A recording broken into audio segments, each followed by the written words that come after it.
पांडे गावातील पांडे गटाच्या आणि पांडे गणाच्या जिल्हा परिषद पंचायत समिती 2026च्या निवडणुकीच्या निमित्तानं आजची जी गावातली मानाची सभा आहे त्या सभेच्या निमित्तानं पहिल्यांदा आईच्या चरणी नतमस्तक होते आणि 6 दिवसांपूर्वी या महाराष्ट्राचं वैभव एक अतिशय कर्तबगार तडफदार नेता एक कार्यक्षम उपमुख्यमंत्री आदरणीय स्वर्गीय अजितदादांना आपण गमावलं. दादांच्या जाण्यानं उभ्या महाराष्ट्राचं आणि त्यातल्या त्यात करमाळा तालुक्याचं प्रचंड मोठं नुकसान झालं. आदरणीय दादांना आपल्या सगळ्यांच्या वतीनं आदरांजली व्यक्त करते. वेळ थोडासा कमी राहिलेला असल्यामुळं नामोल्लेख सगळ्यांचा करायचा जरी असला तरी तो नामोल्लेख टाळून आजच्या कार्यक्रमाचे अध्यक्ष आदरणीय आमचे ज्येष्ठ दादासाहेब मेहर, व्यासपीठावरती उपस्थित असलेले आपल्या सगळ्यांचे मार्गदर्शक आदरणीय विलासरावजी घुमरे सर, पांडे गावातून पांडे गटातून माझ्या वडिलांची जिल्हा परिषदेच्या कारकिर्दीची सुरुवात झाली होती. राजकारणाला सुरुवात करत असताना याच जिल्हा परिषद गटातून जिल्हा परिषद सदस्य म्हणून निवडून जाऊन एक कार्यक्षम सभापती म्हणून, नंतर कार्यक्षम आमदार म्हणून आणि त्याच्यानंतर एक कार्यक्षम मंत्री म्हणून त्यांनी काम केलं. ते काम करत असताना या गावातल्या भागातल्या सर्वच वयस्कर ज्येष्ठ जे माझ्या वडिलांचे दोस्त होते, जे माझ्या वडिलांचे मित्र होते, सहकारी होते, मार्गदर्शक होते, मला आज प्रत्येकाचा चेहरा इथं दिसतोय. त्या प्रत्येक ज्येष्ठाला, व्यासपीठावरील सर्व मान्यवर मंडळींना, आजी माजी पदाधिकारी, युवक बंधू, घराघरातून ऐकत असलेल्या माझ्या महिला भगिनींना माझा विनम्र नमस्कार. आत्ताच काकांनी सांगितलं त्या पद्धतीनं खरं म्हणजे मला कल्पना नव्हती की पांडे गटातून उमेदवार म्हणून मला तुमच्या पुढं प्रचारासाठी यावं लागेल. कारण नेहमीचा आपला प्रघात आहे, आपण नेहमी कोणीतरी सहकारी देतो, आपला एक कार्यक्षम कार्यकर्ता आपला उमेदवार म्हणून उभा राहतो. पांडे गट अतिशय मोठ्या मनानं दिगंबरराव बागलांच्या नावाचा शेंदूर फासलेला दगड जरी असला तरी तो आम्हाला प्रिय आहे असं समजून तो उमेदवार निवडून देतो. ती कृपा तुम्ही आतापर्यंत आमच्यावरती ठेवली. मला असं वाटलं होतं की पुन्हा एका कार्यकर्त्याला संधी मिळेल. आमदारकीची उमेदवार पण बागलच, जिल्हा परिषदेला आम्हीच, पंचायत समितीला आम्हीच, सरपंचपदी पण आम्हीच, उरलं सुरलं मग तंटामुक्ती अध्यक्षपदी पण घरातलाच कोणीतरी करायचा. ही वृत्ती कधी मामांनी आमच्या सोबत ठेवली नव्हती. त्याच्यामुळं मी पहिल्यांदा थोडा अनुमान केला, नको म्हटलं. सगळ्यांचा असा मुद्दा आला की असं होतं की आपण आपल्या घरच्या घोंगड्यावरती माणसाला तर बसवतो, माणूस पण जातो पमू आणि घोंगडं पण जातं. घरचं माणूस बसवू म्हणजे माणूसही राहील आणि घोंगडंही राहील. त्याच्यामुळं आज तुमच्या पुढं तुमच्या पांडे गटाचे उमेदवार म्हणून मी उपस्थित आहे. आपल्याच गावचे सुपुत्र, तुमच्या गावचे एक कार्यक्षम, एक चांगला कार्यकर्ता, आंबेडकरी विचाराचा कार्यकर्ता, सर्व धर्म समभाव मानणारा कार्यकर्ता, जाती जातीमध्ये तेढ निर्माण न करता सगळ्यांमध्ये समन्वय राहावा असा विचार करणारे आमचे आदरणीय आप्पासाहेब वाल्मिक भोसले आमचे बंधू आज आपण पंचायत समितीचे उमेदवार म्हणून तुमच्या पुढं उमेदवार म्हणून उभे केलेले आहेत. मी सर्वप्रथम आपल्यापैकी प्रत्येकाला हात जोडून विनंती करते की येत्या 7 फेब्रुवारीला माझ्या रश्मी दिगंबर बागल या नावाच्या पुढच्या कमळ या चिन्हाच्या समोरचं बटन दाबून आणि आमचे बंधू आदरणीय आप्पासाहेब वाल्मिक भोसले यांच्या नावाच्या पुढच्या कमळ या चिन्हासमोरचं बटन दाबून मला जिल्हा परिषदेत आणि आप्पासाहेबांना पंचायत समितीमध्ये आपली सेवा करण्याची संधी आपण द्यावी अशी हात जोडून आपल्यापैकी प्रत्येकाच्या पुढे विनंती करते. पांडे हे गाव तसं बघायला गेलं तर करमाळा शहराच्या अगदी तोंडाशी असलेलं गाव, म्हणलं तर शहर आणि म्हणलं तर ग्रामीण अशी आपल्या पांड्याची भौगोलिक अवस्था. अतिशय सुज्ञ, अतिशय शहाणं गाव. करमाळा तालुक्याचं राजकारण पांड्यातून फिरावं अशी पांड्याची आत्तापर्यंतची ख्याती. प्रश्न भरपूर प्रलंबित, अडचणी भरपूर. काका मला आठवण करून द्यायची, 2014 सालपर्यंत, 2009 ते 2014 पर्यंत करमाळा तालुक्यानं आपल्या पहिल्या महिला आमदार, सक्षम महिला आमदार आदरणीय श्यामलताई बागलमामींना निवडून दिलं आणि त्याचा अतिशय चांगला फायदा तालुक्याला झाला. आजपर्यंत म्हणजे मी आदरणीय स्वर्गीय दिगंबररावजी बागल मामांची माफी मागून बोलेन की विजेच्या बाबतीत कुणालाही जमलं नाही इतकं उत्तम काम आदरणीय मामींनी करून दाखवलं. 17 सबस्टेशन 5 वर्षाच्या काळामध्ये आली, त्यातलं एक सबस्टेशन पांड्यामध्ये बसलं. आज मुद्दा असा होतो की सालकरी शेतात साल घालत असतो, अहो थाकतो, रात्रीची पाळी, पाणी देतो, पट्टी कोणाच्या नावची निघती? सालकऱ्याची निघती का? मालकाच्या निघती. कारण सालकरी किती दिवसाचा असतो मस्के चेअरमन? त्याला वर्ष ठरवून दिलेलं असतं. सबस्टेशन आदरणीय मामींनी बनवलेलं आहे. तुम्ही तिथं जाऊन एक प्रश्न मांडून व्हिडिओ काढला म्हणून ते तुमच्या मालकीचं होत नाही. ज्याने काम केलंय त्याने कामच केलंय. प्रलंबित प्रश्नांच्या बाबतीमध्ये विचार करत असताना आज तालुक्यामध्ये 6 गट पंचायत जिल्हा परिषदेचे आपण लढतोय, 12 गण आपण लढतोय. भाजपा आणि राष्ट्रवादी काँग्रेस अजितदादा पवार गट म्हणजे आदरणीय संजय मामांचा गट, अशा दोघांची आपली युती आहे. आज मोठ्या मनानं माजी आमदार आदरणीय जयवंतराव जगताप यांनी या पॅनलला स्वतःचा आशीर्वाद दिलेला आहे.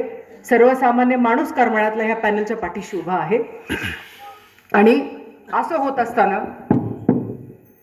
एक भाषा वापरली जाते की आज तालुक्यातले सगळे एकत्र झाले. का होऊ नये? आमदारकीचं इलेक्शन, नेत्याचं इलेक्शन, त्यावेळेला फक्त एकच आमदार होतो, ते नेत्याचं इलेक्शन. जिल्हा परिषद पंचायत समिती हे कार्यकर्त्याचं इलेक्शन, जो आमदाराला मदत करतो, जो आमदारासाठी पळतो, आमदाराला आमदार करण्यासाठी दिवसाची रात्र करतो, त्यात कार्यकर्ता आमदार होतो का? नेता आमदार होतो. मग नेता आमदार होत असताना सगळे एकत्र करायला तुम्हाला जमले, आणि जेव्हा कार्यकर्त्याची वेळ आली तेव्हा मात्र तुम्हाला ते जमलं नाही. तुम्ही एकटे पडला नाही, तुम्ही स्वतःला एकटं करून घेतलं. तुमच्या भातावर तूप वाढून झालं. आता जेव्हा कार्यकर्त्याला द्यायची वेळ आली त्यावेळेला मात्र तुम्ही एकत्रीकरण केलं नाही. भाषणाचे मुद्दे काय असावेत? आम्ही तालुकाभर फिरत असताना प्रश्न पंचायत समिती जिल्हा परिषदेचे मांडतातच लोक, पण वाईट असे की ते प्रश्न 20% का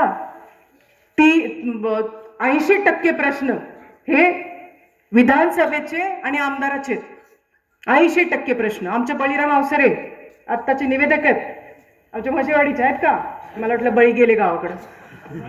म्हशेवाडी तलावाचा प्रश्न मांडला गेला, म्हशेवाडी तलावामध्ये पाणी आणण्याचा प्रश्न मांडला गेला.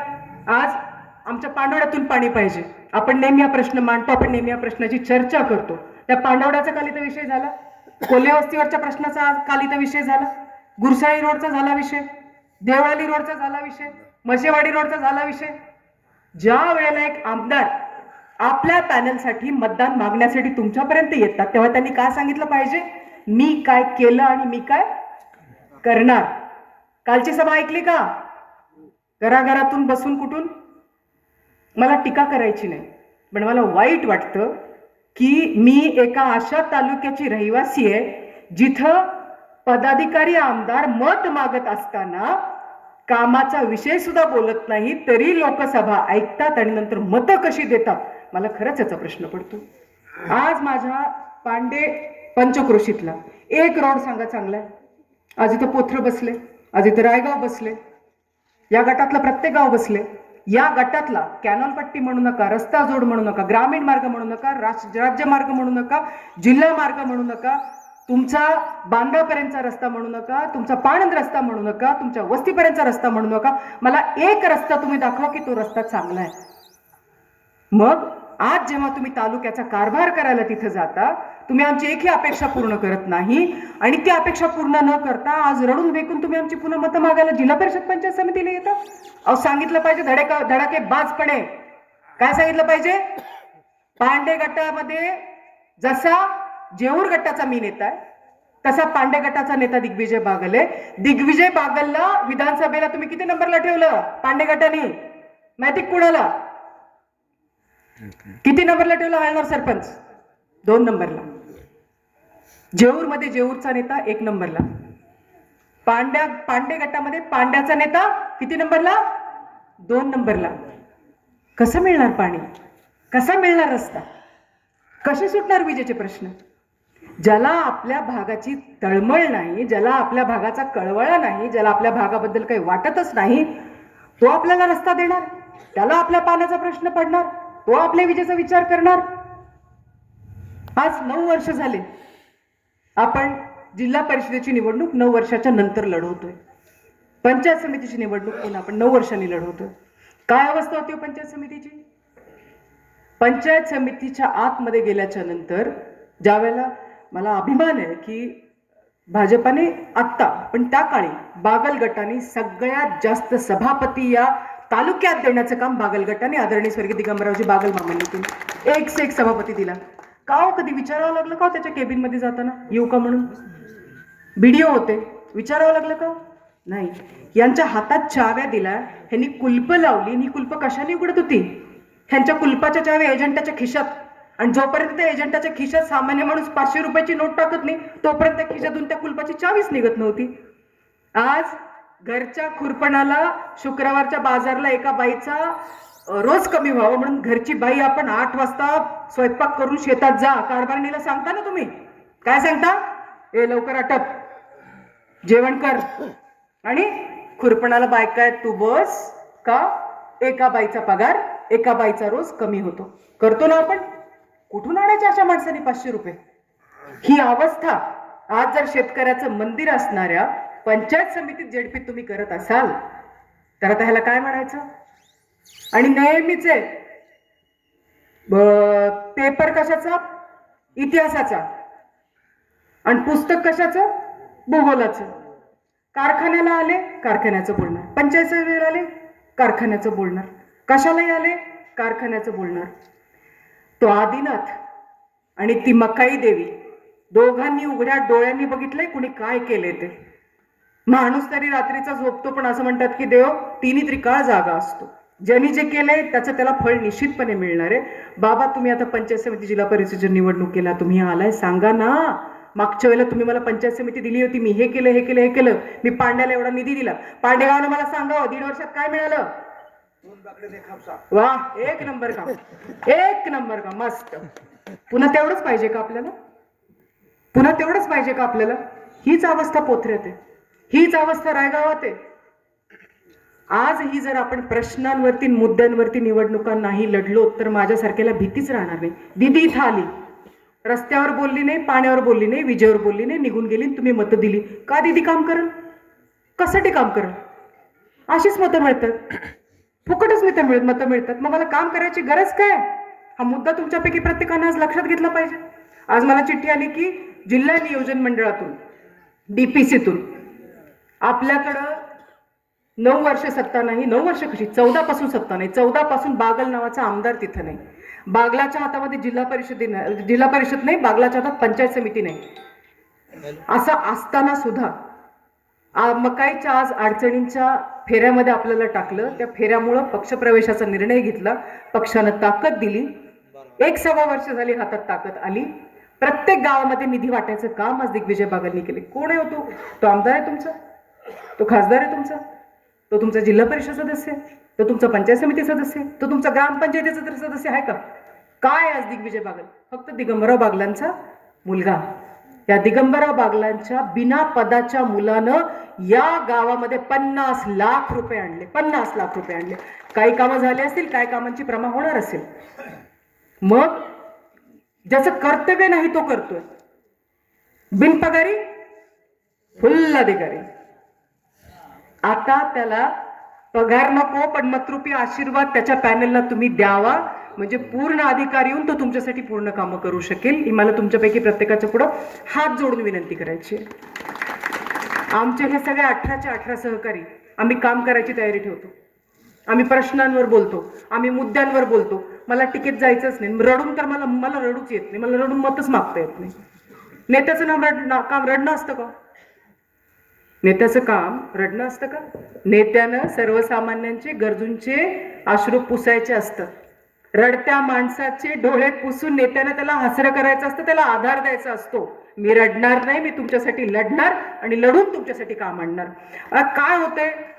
मला स्टेजवरती बसलेल्या सगळ्यांना विनंती करायची, बाबांनो माझा पाहुणा आला आणि मला रावळा आला आणि मग गेलो आणि मग त्याच्यासोबत 5 मिनिटासाठी गेलो आणि मग 10 मिनिटासाठी गेलो. असलं काय बाबा कृपा करून करू नका.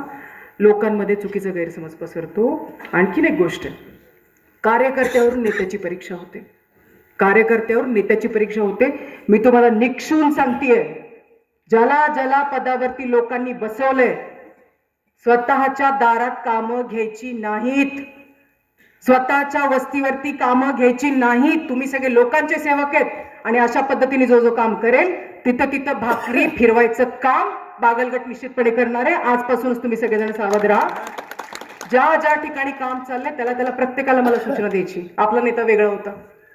स्वर्गीय दिगंबररावजी बागल मामा ही एकमेव व्यक्ती होती, बहुजन समाजाची व्यक्ती असताना SC कॅटेगरीचं पद समाज कल्याण मंत्री अख्ख्या इतिहासात एकमेव, आतापर्यंतचे एकमेव, दुसरे कुणीही झाले नाहीत. ते एकटे झाले. का झाले? पददलितांची काळजी घेत होते, प्रत्येकाला आपलं समजत होते आणि त्या संस्कारातून आलेले आपण आहेत. तुम्ही उलट शेवटच्या पंक्तीला बसलं पाहिजे. मी तर म्हणते उपाशी राहिलं तरी चालतं, काय फरक पडत नाही एक दिवस उपाशी राहिलं म्हणून, पण पहिल्या पंक्तीला पहिलं ताट घेऊन आपला कुठलाही कार्यकर्ता कामाच्या बाबतीत बसणार नाही. ही सूचना, विनंती नाही. मी सूचना तुम्हाला करते, कानावरती गोष्टी येतात त्याच्यासाठी खास करून आवर्जून मी तुम्हाला सांगते. आज उजनी जवळ असताना सुद्धा पांड्याचा मोठा भाग पाण्याच्या शिवाय. मी जिल्हा परिषदेच्या इलेक्शनची उमेदवार म्हणून तुमच्या पुढे उभी आहे. मी पुन्हा एकदा प्रश्न बोलतेय, विधानसभेचा, आमदारकीचा.